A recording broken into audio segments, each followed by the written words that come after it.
Today we're supposed to do the third of the 7 diamond-like visions. What would that involve?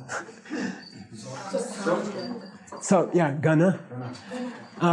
Meaning Sangha, okay? Meaning the jewel, Sangha Jewel, okay? Sangha Jewel. And as you know, that mostly involves people who have seen emptiness directly, okay? And in this particular presentation, the state of mind, certain qualities of the mind of a person who has seen emptiness directly are considered the Sangha Jewel. And then maybe all the people who have seen emptiness are considered the nominal Sangha Jewel. So the real Sangha Jewel is their state of mind and their attainments. And then the nominal Sangha Jewel is the people who have seen emptiness directly. And then we had another presentation from the Abhisamankara in the second course, I think it is, that said the real Sangha was people who have seen emptiness directly, and the nominal Sangha is people who wear robes. Okay, I think, so now you're seeing a deeper presentation. We're just going deeper and deeper. That's the idea of an in-depth course, right? And I started out making the reading like 24 hours ago, and I went through it and I said, there's 8 qualities that they have, very similar to the Buddha jewel and the Dharma jewel that we went through. And the 8 qualities weren't explained very well anywhere, and even Gyaltsab doesn't explain them much. So I kind of got tired of trying to squeeze a reading out of that. And there's another famous, really famous quotation that we did all the time in the monastery about the jewel of the Sangha from Uttara Tantra, from this text. It comes pretty much further down in the first chapter. So, but it is talking about the Sangha jewel, and to me, it's one of the most exciting quotations in the whole Uttara Tantra. And there's a big reading you could design around that, because everybody since then has debated this quotation. Everybody. So we'll get from 350 AD up to about 1700s or 1800s. We'll get a whole string of debates. So I thought what you might find fun was what I mentioned previously, that sometimes it's really useful to just follow the debates back into history, in the monasteries, the monastic textbooks. So, like the big 3 monasteries, it's called Densasum. Say Densasum. Densasum. Densasum. Densasum. Densa means it's asana, meaning seat of higher learning. And Sum means the 3 biggies, and that's Sera, Ganden, and Debum. And their textbook writers in the last 500 years have struggled with this quotation that I'm going to write for you from the Uttara Tantra. And I thought it would just be fun to see how they struggled through the centuries. So I think I have about 10 different textbook writers in the reading. And, all the great ones from all the great monasteries. And then I thought I'd write the whole quotation up here first, because it's so famous, and I urge you to memorize it, okay? It's on your homework, it's on your quiz. Okay? Let's see here, it disappeared. Yeah. And what's kind of interesting to me is I memorized it a certain way in the debate ground, and then when I was searching for it in the database, I couldn't find it in Sera Mey textbooks, And then I started to look for pieces of it, and then I realized that over the centuries, the quotation has evolved, and this from even Holy Lama Khen Rinpoche, or, he'll be in a class, he'll have a quotation that in the back of his mind that he didn't debate for 47 years, and then he'll look through 14 scriptures and he'll say, oh, forget it, it's something like this, and then somebody writes that down in his book, and then other people copy it out of Khen Rinpoche's book, and then it becomes mushed around. So you'll see it in the reading.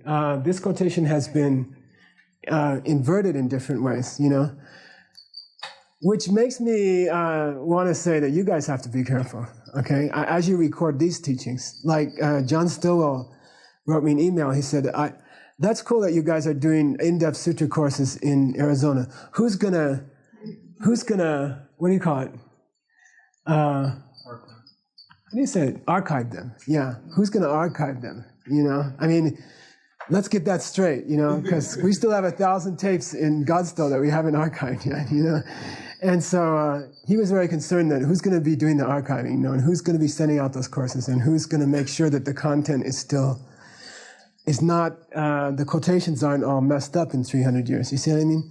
So you'll see in the readings how the quotation evolved over the 300 years, and it's very, over 1600 years.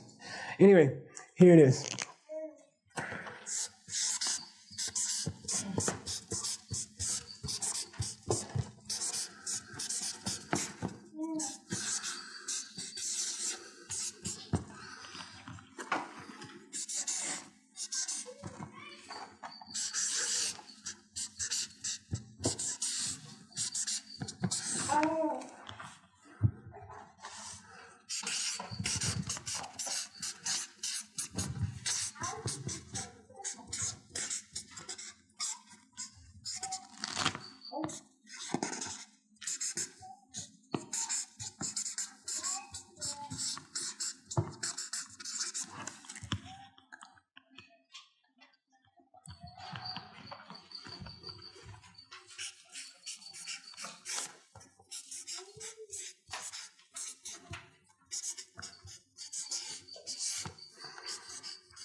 And Elila, I finished the homework about 3 minutes ago, and I don't know if there's any way you could print it out during the break, or afterwards, since people are all staying for the stuffing party. Is there a stuffing party? Thank you. Okay.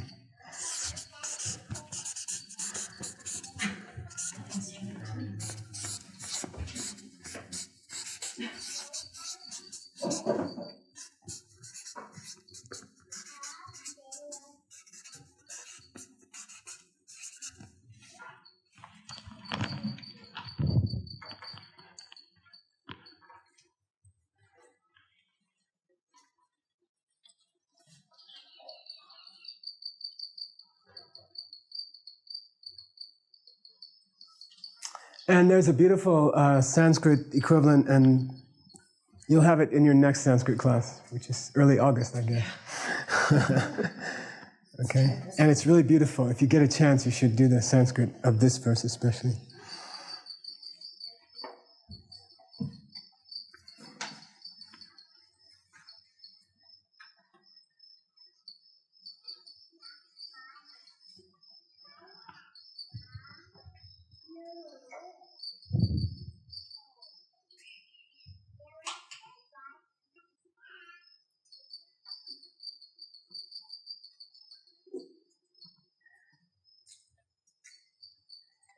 Ready? Not quite, but anyway. Pakpe, Chidang, Nawadang, Gawe, Dunya, Tsene, Pang.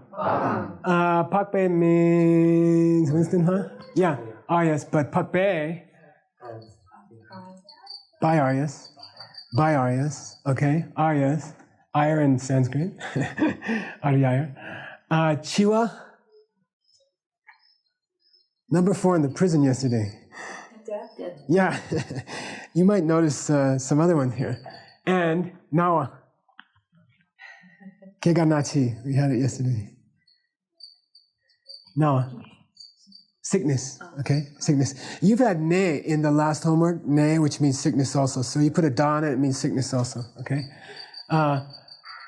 Death, sickness, and dang, gawa. Old age. Aging. Okay, there's this big debate in the monastery. If you say old age, you get in trouble.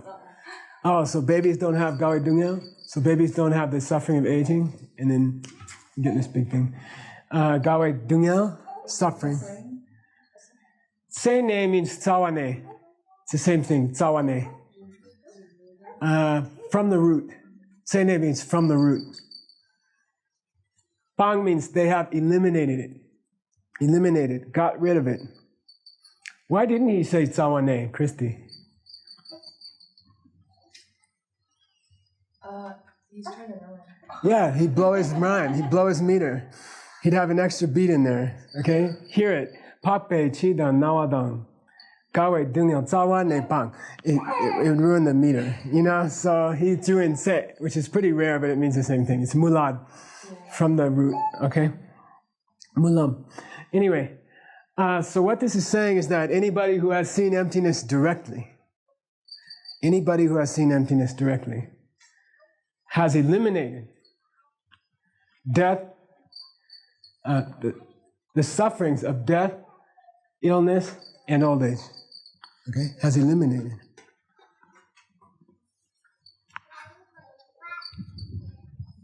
So here we go. Yeah. Chansen Tonglamba Church and Tonglamba Melamba Church and this Elila, okay?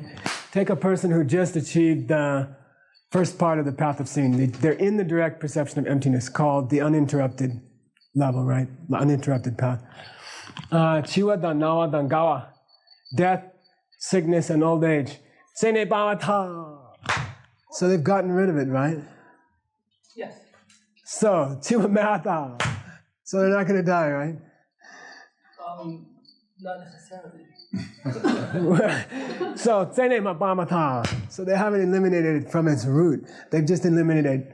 They're just some cases they've eliminated it. Pour the poison on the root, then the leaves take a while to die.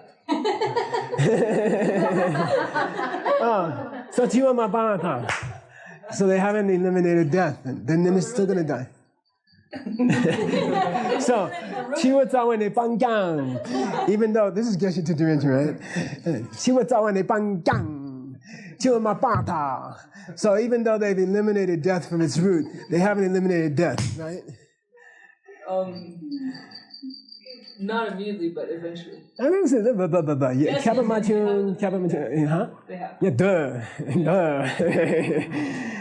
I don't know, we'll see. Okay? It's a very big debate, it's a huge debate, okay? Okay, anyway, we'll go on. Those are the four sufferings, right? We had them in the prison yesterday. Keganachi. Say keganachi. Keganachi. Keganachi. Keganachi. You know, people pick on me for many things, but one of the smaller things they pick on me is why do you keep bringing out this death thing, you know? I mean, Buddhism is just to learn to be relaxed. Buddhism is learn to meditate. Buddhism is learn to watch your breath, you know? Buddhism is learn to be friendly, you know? Buddhism is blah, blah, blah. And I keep saying, no, the whole thing is about dying. The whole thing is about changing your body into an angel's body, you know? The whole thing is that. And here's another verse to support me. Now, it's just an accident that it came up. But, you know, that's what Buddhism's all about. I just can't stand all the other ones. I mean, in certain places, on certain occasions, to certain groups, maybe you would talk about getting calm. But I was sitting in the prison yesterday, and there's 30 like hardcore cons. We're in the high secure, max security one, and they're staring at me, and I got to say something funny, fast, and interesting, you know, and I know they're uptight all the time, and I know they want to hear about meditation, but I just went straight to death, you know. I just can't do anything else. I think deep down inside, everyone's interested in that, actually. You know, being calm, you'll get calm if you take care of your death, right? I think so. So, and they responded to that. I think they really responded to that, because they knew you're just cutting through the BS, you know? You go straight to what matters, okay? So, Keigan Nachi, birth, rebirth, aging, illness, and death. But there's a problem here so far. What's that? Something missing. Kei was missing. He didn't mention rebirth. Okay? But that's only half the verse, so give him a chance.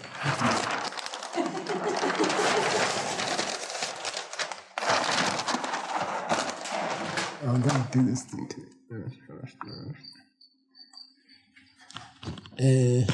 I think everybody in the country should send a bill to Bill Gates for the time they waste on trying to get Windows to work. And then all the money could be redistributed from where it came from originally. But anyway. Later on, Yomo Wankike.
Say lay down. Nyomo.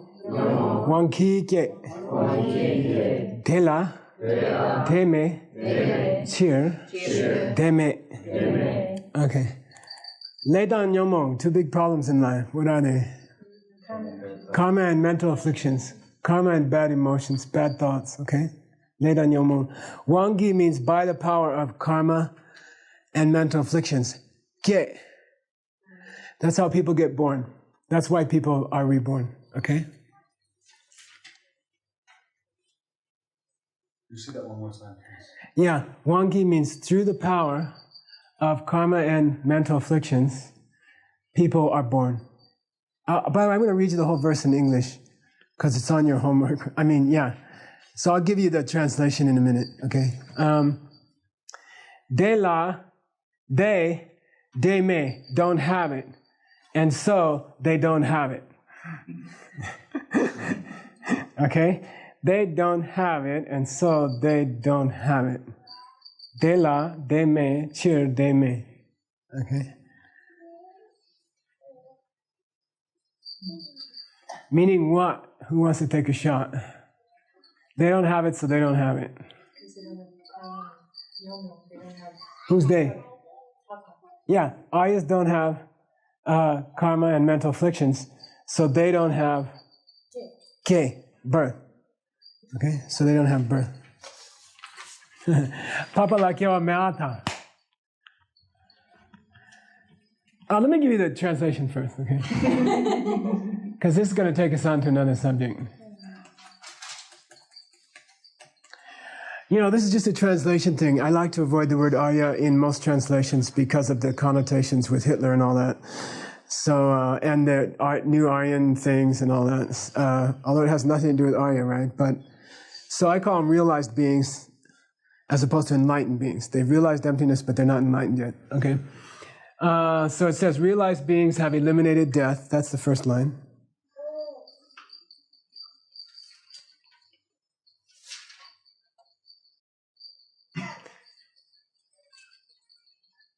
The second line reads, and sickness and aging from the root.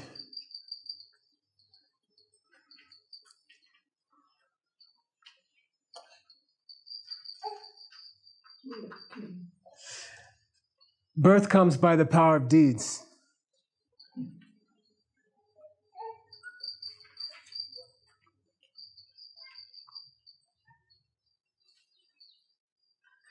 Next line, and mental afflictions, dash.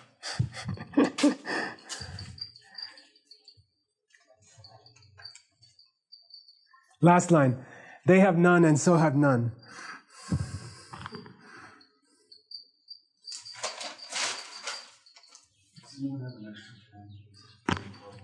I got some at the bottom of my bag. Oh, there you go. Okay. Back to our debate.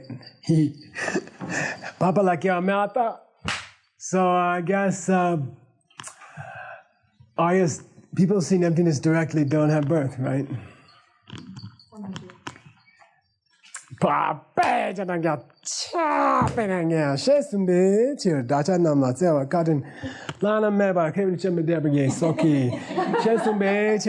the great, kind, benevolent lamas of our lineage have constantly repeated the fact that they don't have it because they don't have them.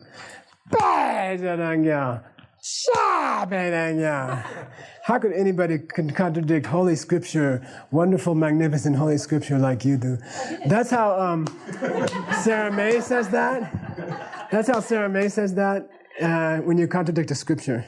And then every different densa, each different major monastery has their own way. So Ganden will go, you know. So when we debate them, we go, oh, you know. And then they go, oh, you know. Huh? She's a major. Maitreya said that. It just said, that's not what it says. Well, show me where it says something else. It says they don't have it because they don't have them. Yes, the suffering of birth. Oh, birth and the suffering of birth are different.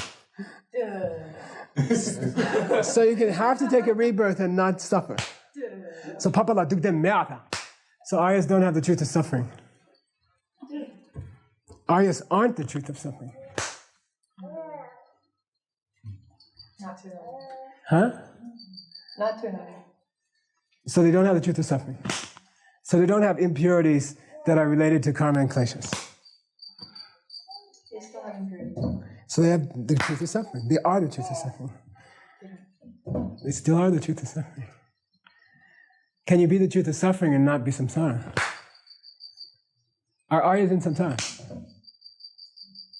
So they're in samsara, but they're not suffering?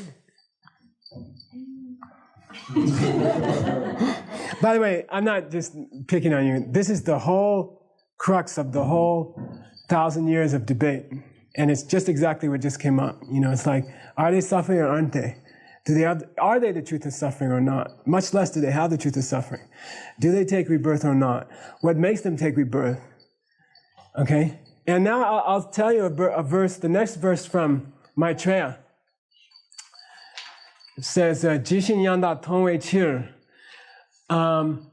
Because they have seen the way things are so well. Okay, meaning emptiness, right? Kyeso namlen dekyo kyang. They are beyond birth and all those other problems. But, kyang, okay? Ningje dagni kyewa dang, chidang ga dang nawartun. But still they pretend, or they just show. In Tibetan it's dun, right? They just pretend because they are the embodiment of compassion. To take birth, to die, to get old, and to get sick.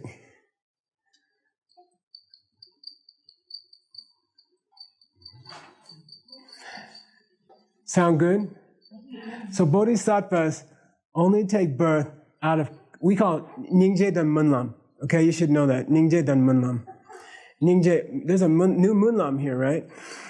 So it's very famous. Just out of compassion, karuna, and Munlam. They're prayers. You know, may I take birth in some crappy place to take care of people there, you know? Only because of those do Aryas take rebirth. Right, Michael? Yes. So they don't take rebirth through mental afflictions, right? Bodhisattvas, no. Bodhisattva Aryas. They wouldn't take rebirth through mental affliction. So everybody who ever achieves the first bodhisattva level achieves the 8th one automatically. No, not automatically. Because it's the 8th one where you lose your last mental affliction. So somewhere between 1 and 8, you still got to work, you know? Like usually, how many lifetimes? 7. Typically 7. As many as 16, depending on your practice. I don't know about that, but anyway. That's a different book. Okay. That's about people who keep their tantric vows or not. That's another subject. Okay. That's a very beautiful thing about 16 lives, if you keep your vows. Okay. But I want to introduce you to the idea of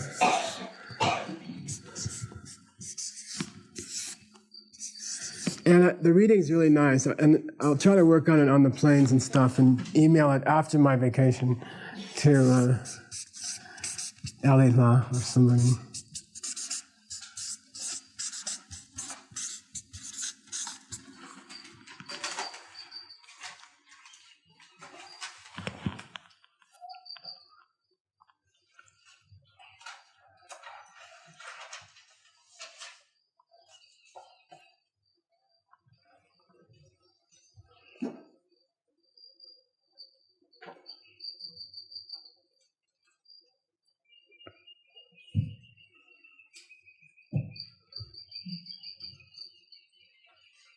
Say Sipa, Len, Dumbawa. Sipa, Len, Dumbawa. You know, I've often mentioned a Sipa, Len, Dumbawa, like in the Diamond Cutter class.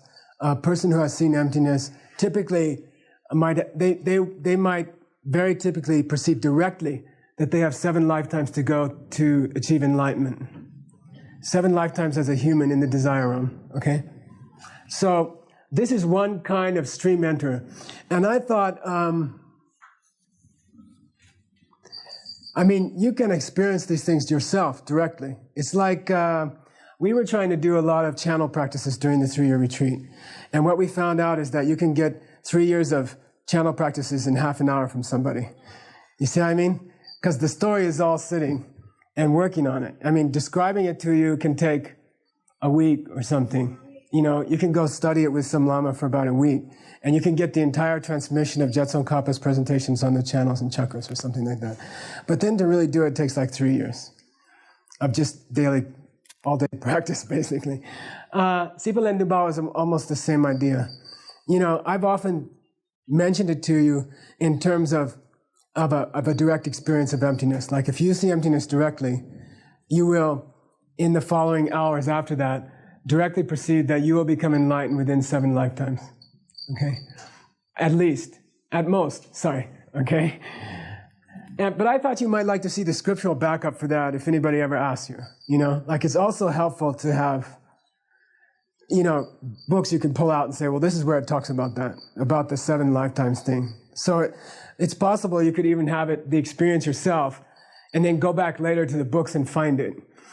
And then, you know, write a reading about it for somebody like that. You know what I mean? So I thought it's very helpful to have it in writing. You know, you say, how did you learn about the 7 lifetime thing? And you say, well, I heard it in a class from somebody, you know. They say, well, where's the proof for that in the scripture? You know, and then it's useful, I think, to be able to go to the scriptures and say. So I'm going to do the scriptural presentation as opposed to the diamond cutter type of presentation, okay? And that in itself is a little interesting how it's evolved over the years and maybe got a little confused and since the time that it was first spoken about. It's found in Abhidharma literature, in the Abhidharma Kosha and other texts, and it's used in the description of Gyun Shukpas, which is what? Stream mentors, meaning people who have just seen emptiness directly, okay? And there are many kinds of stream mentors. Someday we can go through that chapter in the Abhidharma Kosha. But this one is called a Sipa Lendumbawa. Sipa means like Sipe Korlo Sipa, which is, do you know Sipe Korlo? Yeah, wheel of life. This means lives, lives. Sipa, in this case, means lives, lives to take. Still that many lives to take. Len without the dengbu, okay, be careful. Means times, how many times. And then din means 7. And then the bawa makes it an ER. I like to call him a 7-timer. Okay? 7-timer. And it's pretty exciting. I mean, if you go reading scriptures that say it's 49 billion years until Maitreya gets here, which is what liberation in the palm of your hand says. But then you know that it's possible to see emptiness directly yourself. And then within 7 lifetimes, of average lifetime now is like 70 years, so that's 500 years. Like Maitreya could happen in 500 years. Or less if you practice Tantra, and we're going to see that. We're going to see some things from Jetson Kappa. But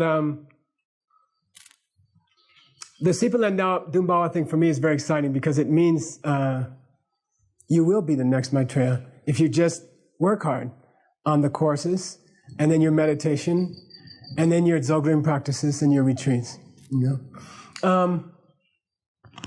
I put in the reading the technical definition of a 7 lifetimer, and it just basically says they will take 7 more lifetimes in the desire realm in the same type, meaning they will continue to be humans of high. They have good intellect. They have good tunkyens. Lots of people taking care of them. Like they have enough money, they have enough food, everything is easy for them. And they continually meet great teachers, even from the time they're very young. Rikchengi, Pangja Rimgipa. Pangja Rimgipa means a stream mentor who abandons all their negativities in a gradual way. Gyunshuk means a stream mentor. Gyunju Sipa Lendum Bawet Seni is the definition of a 7-timer. Okay, it's not very complicated. Basically, they're just going to come back 7 more times. Or less if they practice Tantra. Which means...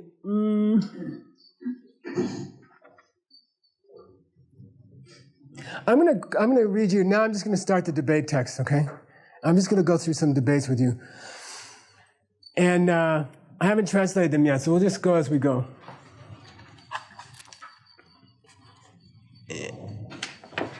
That's okay. Oops. And so you just listen. You won't have a reading, so you just have to listen to the debates carefully, okay? And then probably later you have to compare notes with each other. You can get the reading, I think, in about 3 weeks, maybe, okay? It's finished in Tibetan, but it's not finished in English. And we'll just go the usual way. And just listen. This is from, I put the best monastic textbook first, so it's from Sera Mey, Kedrup Tenpa Dargye, I think 1493, 1568, but I have it in the reading, so don't worry about it.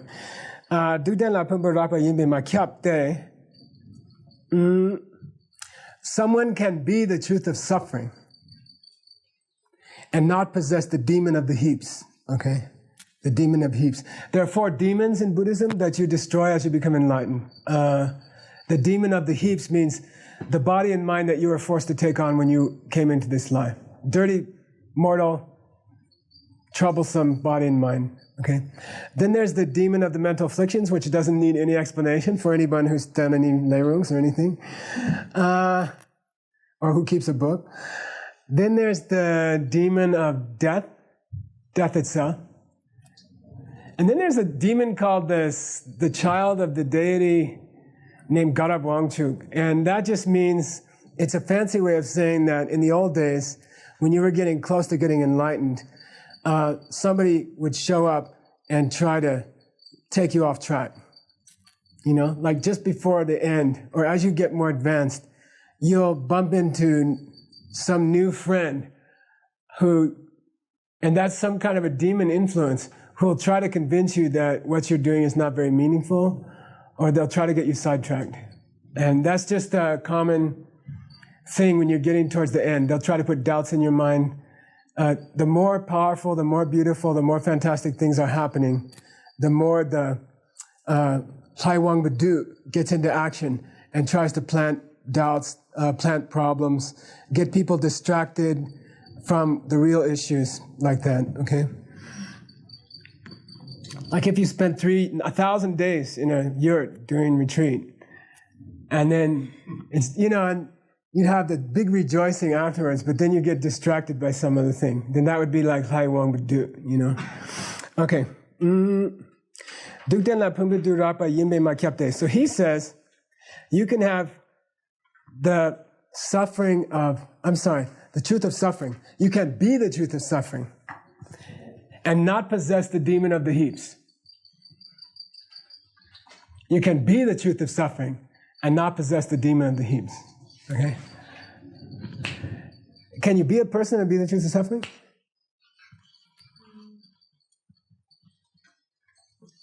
Is the truth of suffering an unchanging thing? It's a fact, right?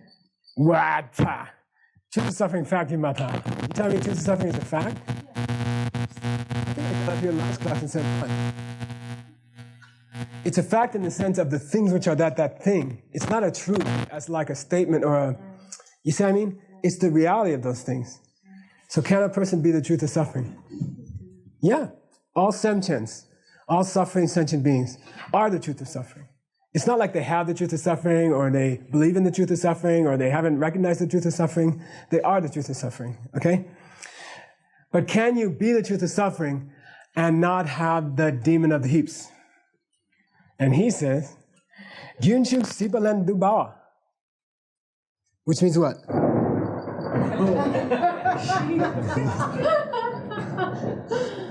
Gyunshuk, stream enterer who's got 7 lives to go.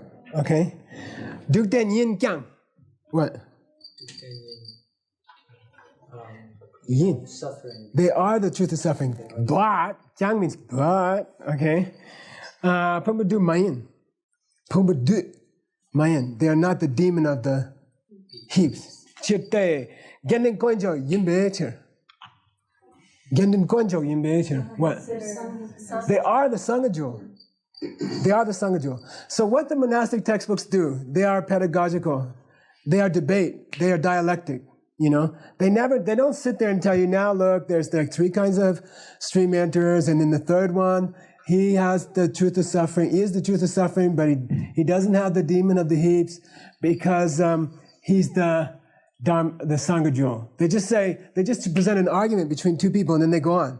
And then you have to suck out, you have to withdraw the information from it. So now you learned something, which is what?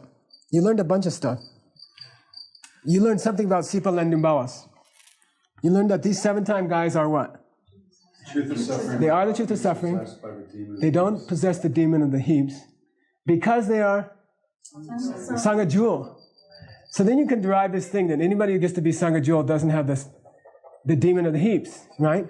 So anybody who's a Sangha Jewel doesn't have a mortal body, right? No. They do have a mortal body. Yeah, they do have a mortal body, right? So they have the demon of the heaps, right? No. Yeah, now you get tricky, you know, because now we're starting to get questions. We're starting to get doubts, you know, what are you talking, then what's the demon of the heaps if it's not a mortal body? The mortal body, one who has... Might be. The nice thing about the debate books, they don't tell you. Mortal body of one who is in the stream enter. Yeah, you can say that, but they're still going to die. That body's still going to, or maybe it turns into light at a certain point. Maybe there's a difference that way. Maybe there's some kind of difference that way, you see? Maybe they're on the conveyor belt to become a body of light, so they don't count as having the demon of the heaps body, okay? Maybe that, okay? I propose, let's see. He throws in another comment, by the way, and I just chopped them out. You don't get the whole context, but for that you have to debate a lot. He says, by the way, it's also not true that if you do have the demon of the heaps, you'd want to get rid of it. That it's a bangja, heya. Was it? Heya, no, it's the heya part, praheya. It's not true that it's a praheya, bangja. Okay? Wow, sure? You're telling me that if you got the demon of the heaps is infesting you, it's not something you want to get rid of? Don't say apparently not. You could probably find somebody from another monastery that said the opposite. Why not? Why do you think he said that? Because it doesn't have to be suffering things. Because it could be a body of. No, we're talking about Nirlengi Pumbo. Nirlengi Pumbo means the ones that were forced on you when you were born. Okay, Nirlengi Pumbo. But he says, a human body which is possessed of the 18 Delnjor, which is what? Spiritual leaders and fortunes from the Lam Rim. Come on, this is a precious thing. It's a wonderful thing. You know, you wouldn't want to, for example, commit suicide. Okay, so it's not something to be eliminated, right? You framed it in the form of double negative, right? It's not true that the stream enters do not want to get rid of. Well, no, it's not true that even if your being is in the clutches of the demon of the heaps, that it's something you'd want to get rid of necessarily. That's right? Benefit others with it. So you're going to buy that? Do you buy that? It's not something to get rid of? Are we allowed to do Tantra? Say again? Is this a sutra debate or a Tantra debate? We're coming to the Tantra later. But let's stick to Sutra. So, suffering heaps are not something to be abandoned because they have the 18 leisures and fortunes from the beautiful Lam Rim books. That's what he's saying. That's what the author of our textbook just said. Right? Yeah. There's this thing where you don't get rid of the boat till you get over the ocean, you know. Then you must get rid of the boat. Okay. Is there a contradiction entailed? Because the stream enters do not want to get rid of the demon of the heaps because they're stream enters, they don't possess them in the first place. That's true too. Okay, anyway, here we go.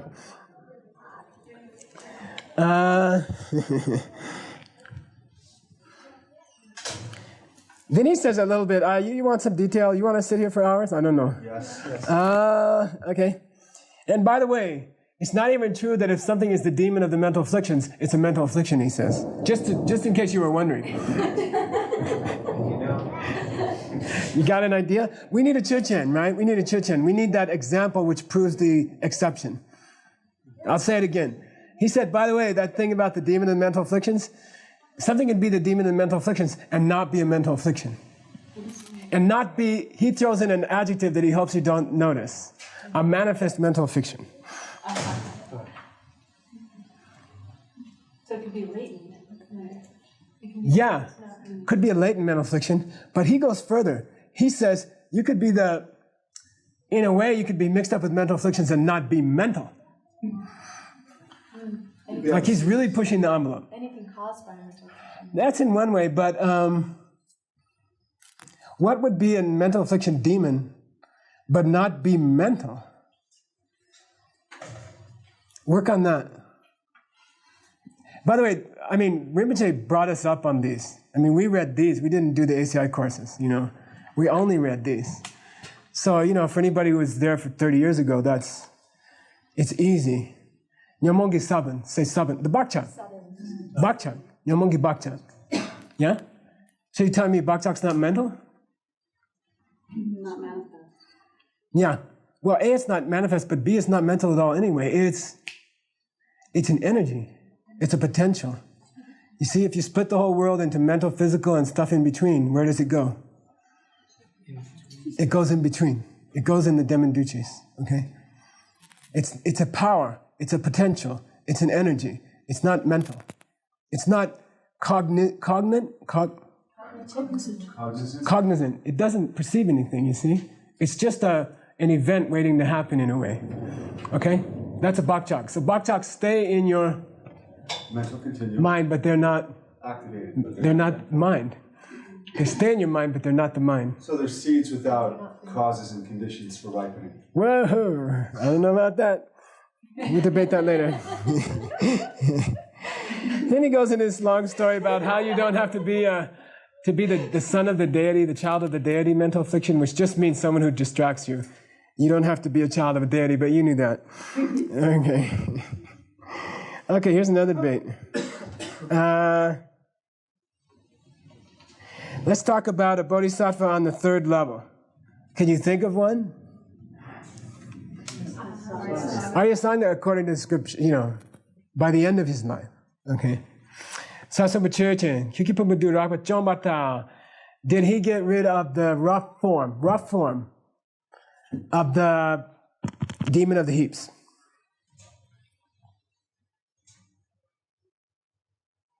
And then he says, because he destroyed heaps which are impure and which come from karma and kleshas.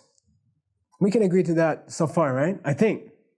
Okay, he got rid of the demon of the heaps because he's gotten rid of any heaps that are a product of karma and kleshas, karmas and mental afflictions. Good? Buy it? He's being careful, he's smart. Let's buy it. Let's see where he goes from there. Takturte, you have to agree to my reason that he has gotten rid of heaps that are caused by karma and mental afflictions because because a bodhisattva who's on the Mahayana path of seeing, in the moments after seeing emptiness directly, okay, we call it being in the meditation.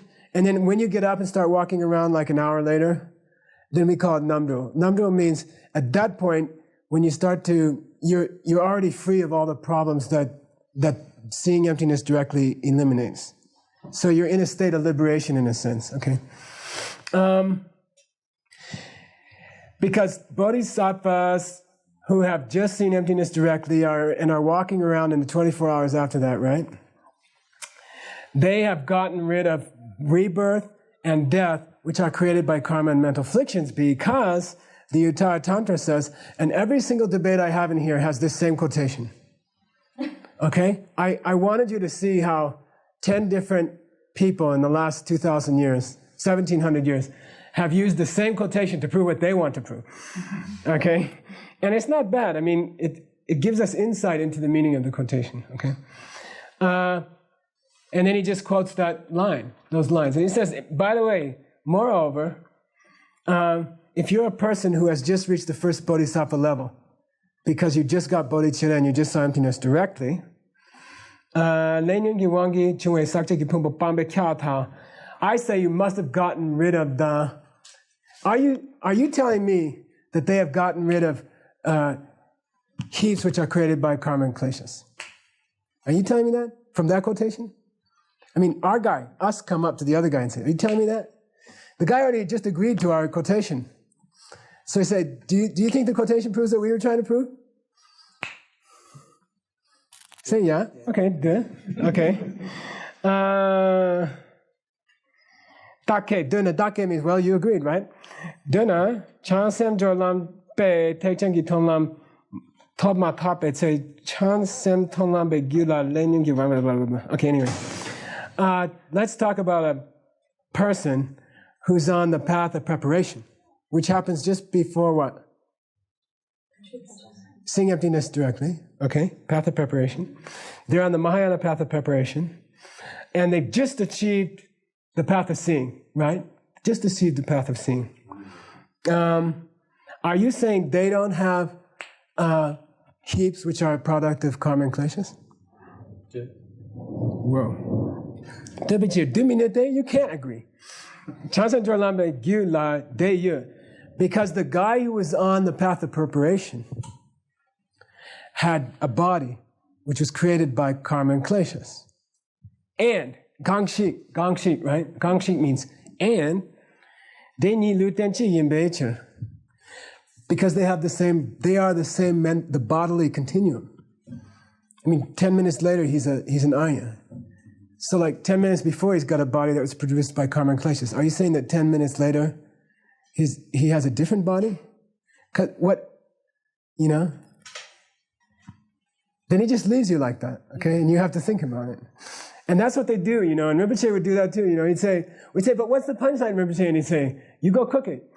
You go think about it, One nice thing about the monastic textbooks is sometimes they'll just leave you hanging. They won't give you like Americans, people in Rinpoche's classes just get so frustrated. They want, what's the end? What's the end? Is there a denouement? No. You got to figure it out. Okay, so there you go. You got stuck with that one. But what did you learn from that last statement? He said, Luten Chigi Meiche. They have one and the same bodily stream, continuum. What do you learn from that? What might be an implication of that? Is that certain parts of the path of preparation happen like within half an hour of seeing emptiness directly. You know what I mean? Like Jolam Chichok. Highest part of the path of preparation. I mean, what he's arguing is that, come on, they're so close. What he's implying is like they're half hour apart, they're 15 minutes apart. You're telling me it's a different kind of body he's got now? But what you learn from that argument, even if you didn't have anybody to tell you that, is that the direct perception of emptiness happens like within half an hour of the highest part of the path of preparation, okay? Because it's such a big deal that the bodies are the same in that half hour, okay? All right, we'll do one more and take a break. Dukden yina korin bekab. Dukden yina korin bekab. Ani chikina. Dukden. Dungel demba yina. Korwa yimbe chap. You're saying truth of suffering. If something is the truth of suffering, yina, korwa yimbe chap. It must be samsara? Yeah. Whoa, cook that one. If something is the truth of suffering, it must be samsara. We aren't saying that someone who has seen emptiness directly has achieved nirvana.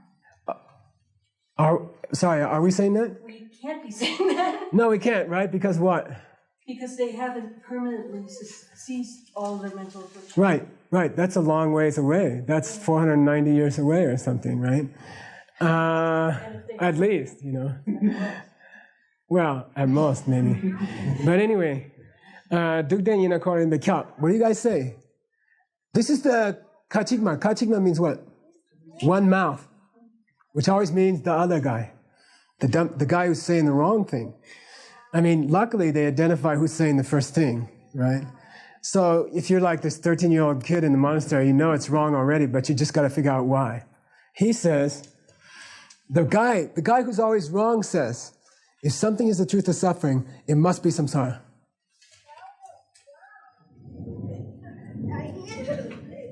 Any biters? Brian?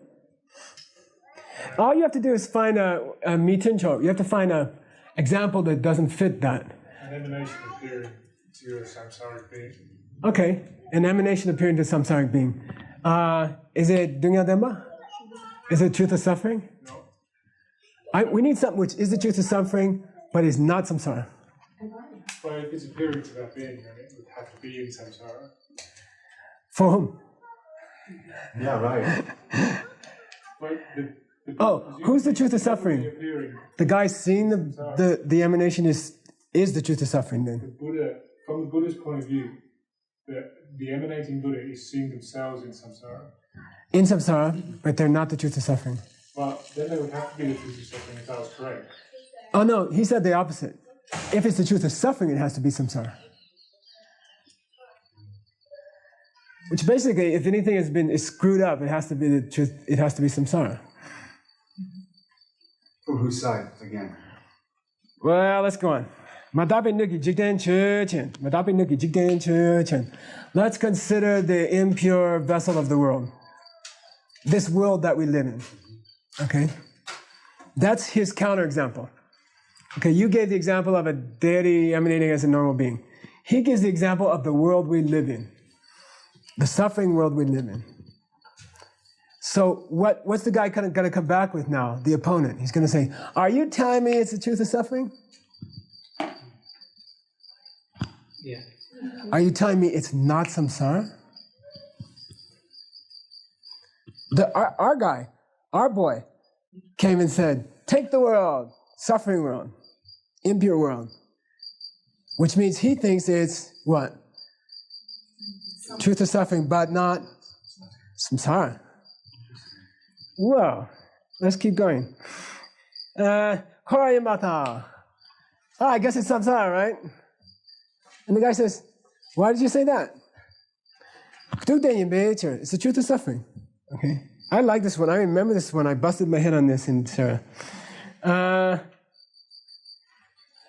Because the guy says, we say, it has to be the truth of suffering because Kundu, Samuchaya, I don't know which one, says, now what is the truth of suffering? Either one, suffering sentient beings or the world they live in. Okay? So the impure world around us has to be the truth of suffering because that book said so. That ancient Indian book said so. Okay? Then the guy says, okay, I'll go along with it. This world is samsara. He says, do not koro mayim batha. When you go up, what's it mean? Koro mayim batha? No, this is the non-sarcastic one. When you go down, koro mayim batha. You telling me it's not korwa? Telling me it's not samsara? But when you go up, koro mayim batha means what? No, it's not suffering. No, it's not samsara. Okay? How is the tone of your voice indicated in the scripture? Like when you do chanting and they have chanting notation, there are these beautiful wavy things. They look like waves. They go,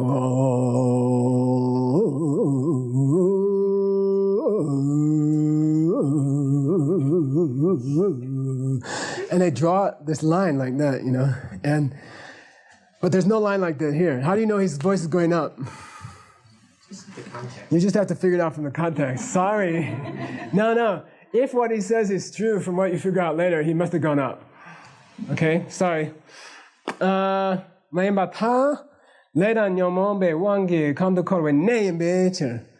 Because it ain't korwa, it's the place where you korwa. Due to karma and kleshas. Okay? It ain't korwa, it's the place where you korwa. It's not the cycle, it's the place where you circle. Okay? I don't know, let's see where he's going to go from there. By the way, you don't have to buy them right away, you have to question them. That's why they write them as debates. And sometimes they'll wrap it up wrong and see if you can catch them. Okay? Then you have to be really careful.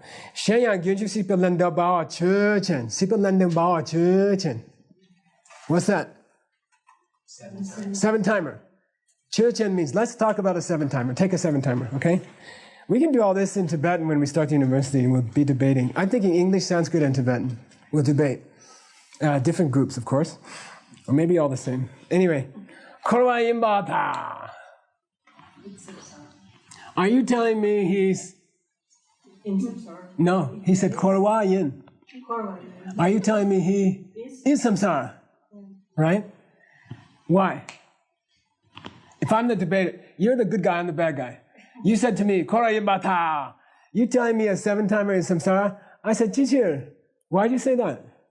Because you just said that truth of suffering, if it's the truth of suffering, right. It be samsara, and we said that the Lendambaa is the truth of suffering. He is the truth of suffering.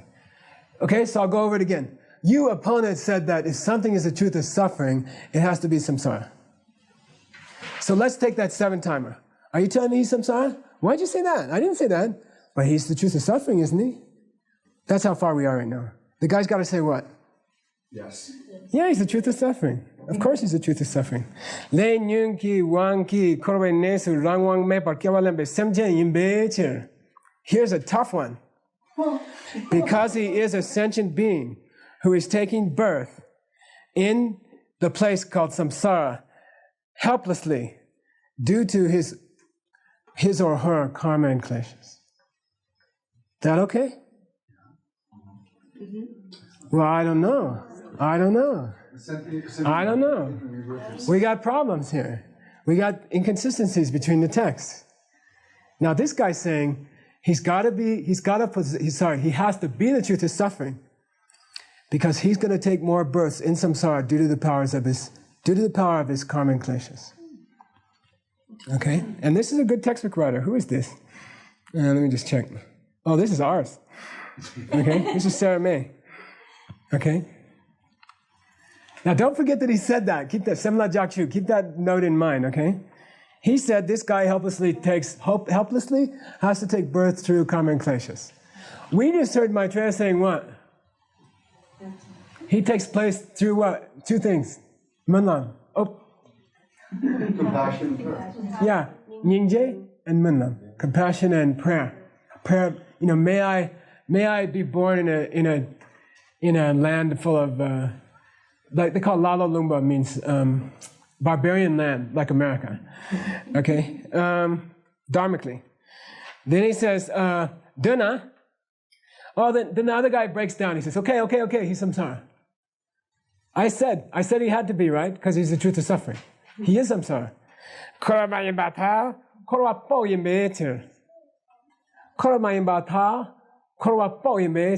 Now he's not samsara, he's korwa po. Which means what? Samsara being. Yeah, he's the one who's in samsara. He's the samsara-er. Samsarist? Okay? He's not samsara. He's not samsara. So far, what do you got? The world can't be samsara because it's what? It's the place where you samsara. The guy who's in samsara can't be samsara. He's a samsara-er. So what's samsara? His last or here's a very important thing. Where they're cycling or what they're chained to. Okay, that's nice. If you're talking about where they're cycling or what they're chained to, and that's going to be useful later, okay? It's Nirlangi Pumbo. It's your body and your mind that you took on when you were born. That's where they're chained to. Ne Kangdukona. And where is all this cycling taking place? In the world, the impure world. Kar she jugupe. He says she jugupe. If you're going to be precise, you've got to talk about it that way. But none of these is samsara, is it? The place, the person, okay, the thing they're chained to, that none of that is samsara. What is samsara then? He doesn't tell you. He closes it like that. He leaves it. He says, can't you guys distinguish between subjects and objects? Don't you have the korsum correct? Tessie loves that, children. She loves korsum. What are korsum? 3 spheres. 3 spheres, meaning the person who's cycling in samsara. The person who's cycling let's see, how would we do that? Person who's cycling in samsara. Yeah. The cycling itself. Yeah. And what it produces. Or the place where they're cycling. Okay? So which one is samsara? Which one is the real cycle? Just get it straight. Get it straight. People think, they say, oh, New York is samsara. People say, I have to go on vacation because I don't like samsara, People say that. People say, I got cancer. My cancer is samsara. What is samsara? It's the condition. Okay? Later Nyamongi Wangi, Korwana Korwe, Cha. Cha means the condition. The fact of it is samsara. Okay? It's very subtle, and you gotta cook it. You gotta cook it. The implication is we are not living in samsara. And it's not that we are samsara.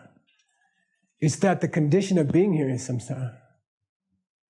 What's the tantric implication? It's a pure land. No, you could change it. You could change it. The place ain't samsara. You're not samsara. It's the condition of being here that's samsara. Okay? It's the condition of having to be here through mental afflictions and karma that's samsara. But in and of itself, this isn't samsara. And you're not samsaric being. The fact that you're still here is samsara. That's very tantric, okay? You gotta cook that. Like, he's not writing a tantric book, but he threw that in. Okay? Okay. I'd like to go on. I mean, I'm not really doing the whole ACI courses with you this way, although they were all based on these scriptures. But you start to get a feel that if you were in a debate ground, and if you debated this stuff for an hour, then you know this stuff backwards and forwards. You go to Tucson, teach somebody at the Muse, what's it, Arts Center or something like that. I hate to call it the YMCA, it sounds cheap, but anyway, it is pretty cheap. But anyway, you really know your stuff by the end. You really know your stuff. You really, really grasp it, And there are modern scholars who say all those monastic textbooks, they're just silly. And they're just splitting hairs, But really, if you have kelwa, if you have virtue, core in you, they're like deities have written these things. Like you could spend your whole life looking at these things and listening to the debate go back and forth. And by the time you're done, like you get everything. You get everything because they've ripped it apart from every angle. It's a very nice way to learn. I think debate is really nice. The prisoners really loved it. It also gives you a chance to act a little crazy and still learn something. So it's a very useful thing.